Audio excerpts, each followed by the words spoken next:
Hey guys, कैसे हैं आप लोग। स्वागत है आपका मेरे YouTube चैनल पे। आज की इस वीडियो में हम बात करेंगे URL के बारे में। इस वीडियो में हम जानेंगे कि URL क्या होता है। हम बात करेंगे यूनिफॉर्म रिसोर्स लोकेटर यानी URL के बारे में और जानेंगे टाइप्स ऑफ URL के बारे में।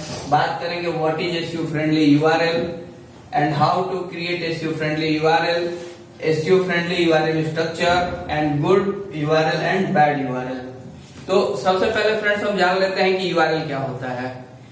URL का फुल फॉर्म जो होता है उसको बोलते हैं uniform resource locator. Uniform resource locator यानी URL किसी भी वेब पेज के लिए एक यूनिक एड्रेस होता है जिसको कि हम URL कहते हैं। सिंपल भाषा में समझिए, अगर किसी का एड्रेस जहाँ पे वो रहता है वो उसका एड्रेस होता है, वैसे ही वेब पेज, ब्लॉग, वेबसाइट का एक एड्रेस होता है जिसको कि हम URL कहते हैं। तो जिस तरीके से दो व्यक्तियों का एड्रेस सेम नहीं हो सकता, वैसे ही दो URL, दो वेब पेज के लिए URL सेम नहीं हो सकते हैं। यानी कि URL अलग अलग होता है। हर वेब पेज का यूनिक लोकेशन होता है, यूनिफॉर्म रिसोर्स लोकेशन होता है, उसको हम URL कहते हैं। तो हे गाइस, मेरा नाम है मितेश कुमार गौरव। मैं एक डिजिटल मार्केटिंग एक्सपर्ट हूं और ऑनलाइन SEO से रिलेटेड वीडियोज बनाता हूं। डिजिटल मार्केटिंग के टॉपिक पे, SEO के टॉपिक पे मेरी वीडियोज आती रहती हैं। तो अभी तक आपने अगर मेरे चैनल को सब्सक्राइब नहीं किया तो प्लीज सब्सक्राइब माई चैनल और बेल का आइकन बजा दीजिएगा, जिससे आने वाले वीडियोज की इंफॉर्मेशन, नोटिफिकेशन आपको मिलती रहेगी। तो आइए शुरू करते हैं। सो गाइस, पहले हम बात कर लेते हैं टाइप ऑफ URL की। कितने टाइप का URL होता है। तो टाइप ऑफ URL दो होते हैं, एक डायनेमिक URL होता है और एक स्टैटिक URL होता है। डायनेमिक URL क्या होता है, जो CMS के द्वारा खुद से जनरेट किया जाता है, उस URL को हम डायनेमिक URL कहते हैं। और स्टैटिक URL क्या होता है, जो मैनुअली वेबसाइट के एडमिन द्वारा या SEO मैनेजर के द्वारा जो URL लिखा जाता है, उस URL को हम स्टैटिक URL कहते हैं। डायनेमिक URL को आप पहले समझ लीजिए। सपोज कीजिए abc.com/#123#.html। ये जो URL होता है, इस URL को हम डायनेमिक URL बोलते हैं।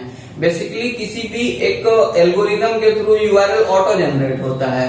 वो डायनेमिक IP हो सकती है या डायनेमिक नेम हो सकता है। प्रोडक्ट नेम के बेस पे एक ID क्रिएट होती है और उस ID के बिहाफ पे जो URL ऑटो जनरेट होता है, उस URL को हम डायनेमिक URL बोलते हैं। स्टैटिक URL क्या होता है, स्टैटिक URL यूजर एडमिन उसको खुद से अपने द्वारा मैनुअली लिखता है। जैसे सपोज कर लेते हैं abc.com/subcategory/product-name.html। तो ये जो हुआ URL, ये हमारा स्टैटिक URL होता है। तो क्लियर है URL क्या होता है, डायनेमिक URL क्या होता है और स्टैटिक URL क्या होता है। तीन चीजों के बारे में हमने जानकारी ले ली। आगे हम बात करेंगे कि SEO फ्रेंडली URL क्या होता है। तो फ्रेंड्स, अब हम बात कर लेते हैं what is SEO friendly URL।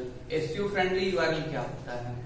तो SEO फ्रेंडली URL वो URL होता है जो इजीली सर्च इंजन को समझ में आ जाए, क्राउड हो जाए, जिससे कि वेब पेज को रैंक करने में आसानी होती है। इसमें जो पॉइंट्स होते हैं उस पॉइंट को समझिए। पहला होता है ये customise according to search engine. Search engine का क्राउलर होता है, उस क्राउलर को जो लैंग्वेज समझ में आती है, जिस तरीके के स्ट्रक्चर को वो समझ पाता है, उस स्ट्रक्चर को फॉलो करते हुए इस URL को कस्टमाइज किया जाता है। वो URL SEO फ्रेंडली URL होता है। जो दूसरा होता है easy to understand by crawler. Basically अगर हम स्ट्रक्चर को फॉलो करते हैं तो क्राउलर को URL का स्ट्रक्चर इजीली समझ में आता है। इजीली जब समझ में आता है तो इजीली क्राउल करता है, इंडेक्स करता है और अपने डेटाबेस में सेव करता है। और हेल्प टू रैंक इजी, इससे क्या होता है, हमारे वेब पेज और वेबसाइट को रैंक इजी होती है, इजीली रैंक हो जाता है हमारा वेब पेज। तो हमें SEO फ्रेंडली URL पे फोकस करना है और ये इंपॉर्टेंट फैक्टर है, इसको आप मिस नहीं करेंगे। तो जब भी आप किसी ब्लॉग, वेब पेज या वेबसाइट का SEO करते हैं तो URL स्ट्रक्चर को SEO फ्रेंडली जरूर बनाइएगा। अब हम बात करेंगे और आपको बताऊंगा कि SEO फ्रेंडली URL कैसे बनाते हैं।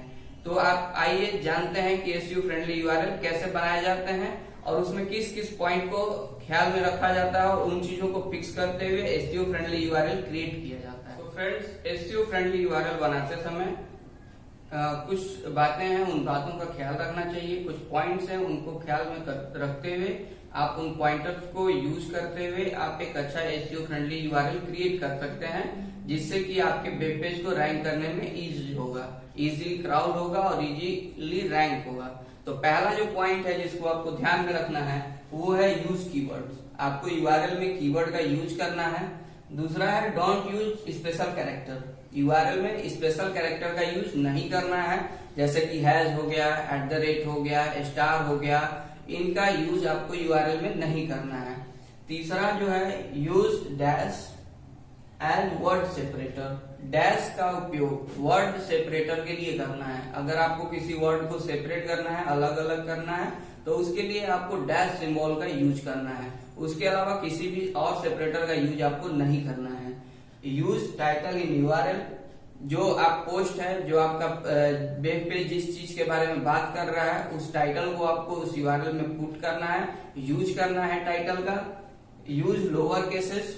लोअर केस में आपको टाइटल बनाना है, अपर केस का यूज नहीं करना है टाइटल में।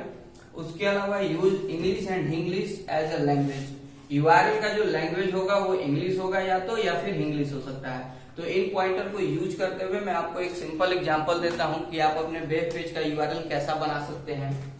तो फ्रेंड्स देखिए, हमने एक यूआरएल क्रिएट किया है auxicinfotech/seocompanyindia.html।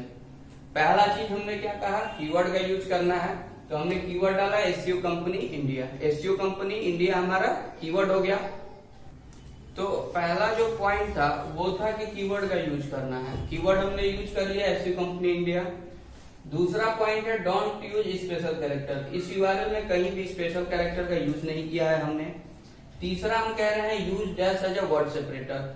SEO dash company dash India. हमने डैश का यूज किया वर्ड को सेपरेट करने के लिए। एसईओ कंपनी वर्ड को सेपरेट किया डैश से, कंपनी इंडिया को सेपरेट किया डैश से। उसके बाद हम बात कर रहे हैं यूज टाइटल इन यूआरएल। हमारे वेब पेज का टाइटल क्या था, SEO company India. SEO company India title को हमने यूज कर लिया अपने यूआरएल में। अगला जो था यूज लोअर केस। हमने जो भी इसमें कैरेक्टर डाले हुए हैं वो सारे लोअर केसेस में हैं।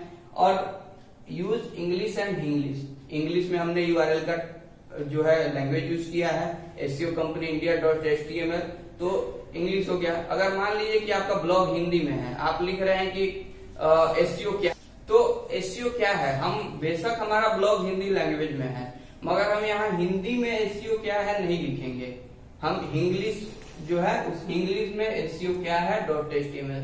तो अगर इंग्लिश में भी हमारा ब्लॉग है, हमारा वेब पेज अगर हिंदी लैंग्वेज में है, तो भी हम उसका यूआरएल हिंदी में नहीं लिखेंगे, उस यूआरएल को हम इंग्लिश लैंग्वेज में लिखेंगे। तो ये चीजें आपको समझ में आ गई कि इन चीजों को यूज करते हुए आप कैसे अपना एसईओ फ्रेंडली यूआरएल क्रिएट कर सकते हैं। तो गाइज, अब हम बात कर लेते हैं एसईओ फ्रेंडली यूआरएल स्ट्रक्चर के बारे में। एसईओ फ्रेंडली यूआरएल का स्ट्रक्चर क्या होना चाहिए, तो हम बात कर लेते हैं पहले पोस्ट है। अगर आपका वेब पेज ब्लॉग रिप्रेजेंट करता है, इजिली सिर्फ इंफॉर्मेटिव है, तो इंफॉर्मेटिव साइट के लिए क्या स्ट्रक्चर इजी हो सकता है। तो इंफॉर्मेटिव अगर साइट है, इंफॉर्मेटिव ब्लॉग है, तो उसके लिए यूआरएल स्ट्रक्चर आप ये फॉलो कीजिएगा। domain.com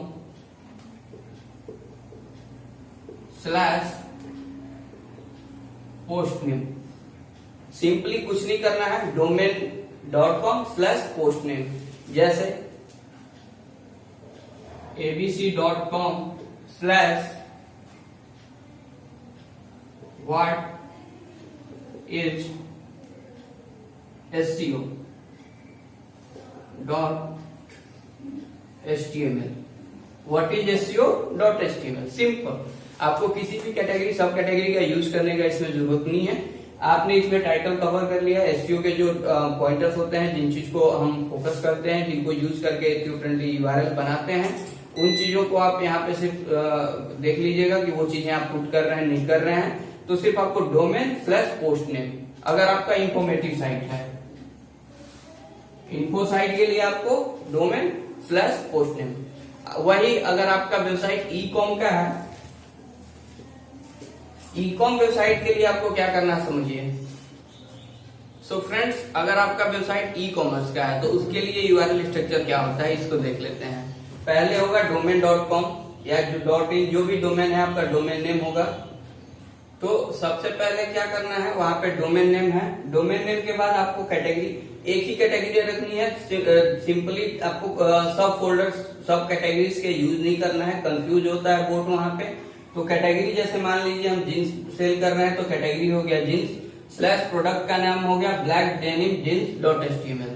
तो ई कॉमर्स के लिए आपको domain slash category, primary category जो होगी, और उसके बाद आपको प्रोडक्ट का नेम .html। तो आपको ये समझ में आ गया कि URL structure, SEO friendly URL structure क्या होता है। इंफॉर्मेटिव साइट के लिए डोमेन स्लैश प्रोडक्ट का टाइटल, ई कॉमर्स के लिए domain slash category slash product का नेम .html, या जो भी एक्सटेंशन आपका हो, .php, .net, जो भी हो, जो लैंग्वेज पे आपकी साइट हो वो आप एक्सटेंशन वहां पे यूज कर सकते हैं। तो अब हम बात कर लेते हैं बैड यूआरएल और गुड यूआरएल के बारे में। जान लेते हैं कि बैड यूआरएल क्या होता है और गुड यूआरएल क्या होता है।